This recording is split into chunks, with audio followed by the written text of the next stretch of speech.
Well, thank you. Palliative care is a really good model of care.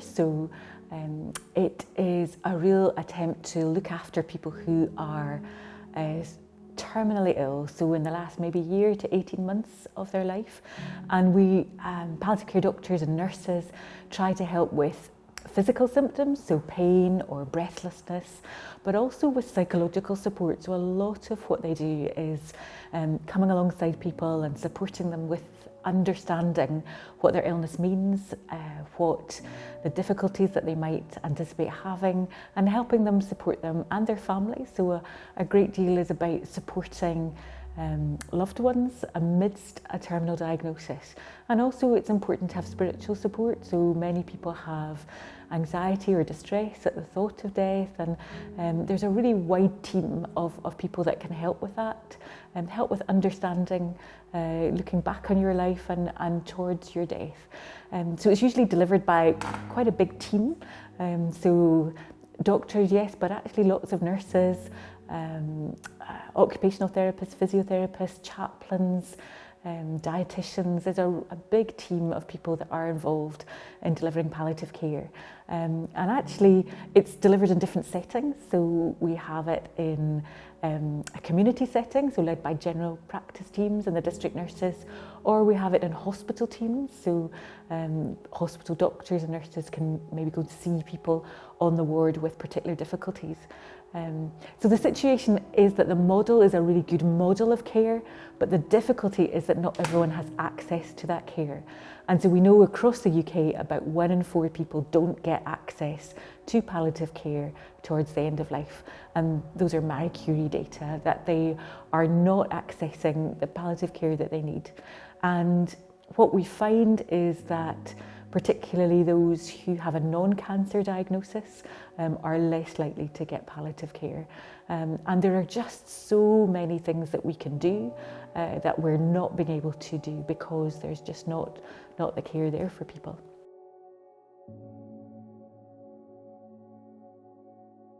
I mean, it's absolutely huge. There's a real need to invest in palliative care. Across the country, generally about 1/2 to 1/3 of funding is NHS funding for specialist palliative care. So that would be hospices or specialist teams in hospitals. And so you can see there's a huge deficit that could be met. It is really good to work in partnership with community organisations, and that's a real benefit from the hospice sector, and we don't want to lose that. But there's just so much more that government could do to support what they do and to make this a much more widely available resource. So lots that could be done. But also it's not just about providing more funding, it's about providing a different model of funding, because a great deal of funding goes into acute services. So at the moment, if somebody perhaps has acute pain in the night with a terminal diagnosis, they quite likely will be admitted to a hospital with that, whereas that may be not either what they need or what they really want. So actually what they might prefer is to be managed at home with a GP or a specialist nurse coming in to see them at home, but that can't be really arranged in the night.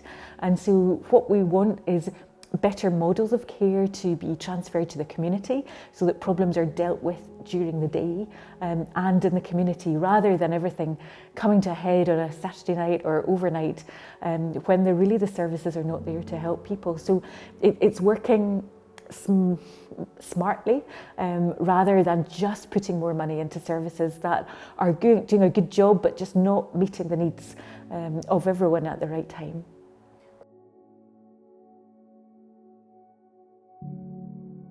I mean, I think there's different aspects to the model, and I think there are different ways of thinking about palliative care. And I know there's, for example, a really helpful model in Fife where they have tried to move to a community-based model, particularly after COVID, because they couldn't reach everybody with hospice beds. And so it was much more a community-based approach. And because of that, they're actually seeing more people, but in their own homes. And that has great strengths. We need the hospices, we need them, and we need inpatient bed services. But it's how can we provide a complementary community service and increase that across different provisions. Oh, there are so many disadvantages. The primary danger is that it devalues those who are frail, terminally ill, and facing death. We would be so encouraging people to look at the unintended consequences of the bill. None of us wants to see suffering at the end of life, but there are real considerations for those who might feel a pressure to take their own life. So perhaps those who have a chronic psychiatric illness, those who might be homeless, those who are very elderly and don't have much family support, those who are just exceptionally lonely and don't have family to say, no, your life is worth living and we will support you at this juncture. And you know, we as a community, will we step in and support them when they need that. So there are real concerns for those who are most vulnerable, but there are lots of practical concerns too. How do you legislate for this safely? We're hugely concerned about developments, for example, in Canada, where we've found that what was proposed as a tightly drawn bill, as this is suggested to be, has actually been extended really quickly.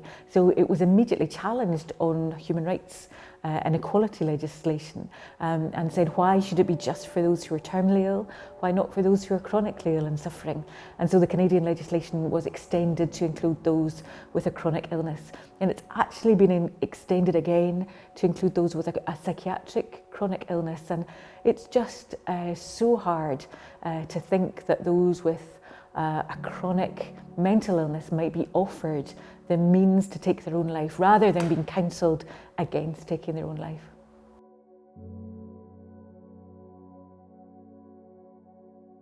Definitely not. No, there is so much that we can do with high quality palliative care, and actually we're hugely concerned that it is actually the lack of care that is maybe driving people to this. There's no doubt we must listen to those who have had difficult experience of a family member dying, those who have been distressed by a partner or child or parent who has died in a difficult and distressing manner. But we need to listen to them and say, well, what could we do differently? How can we provide them with better care, both physically and psychologically, to help them at this time?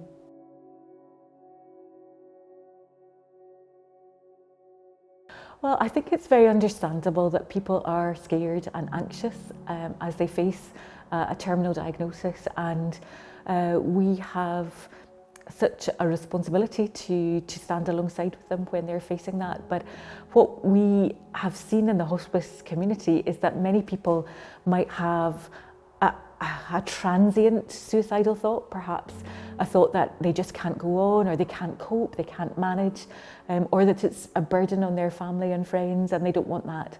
But what we have found is that many people change their minds, and there is a period of adjustment, and they come to terms with the new reality, the new way that they can live. It's not always easy, but it's a different way, and that we can support them at that time rather than giving them the means to take their own life.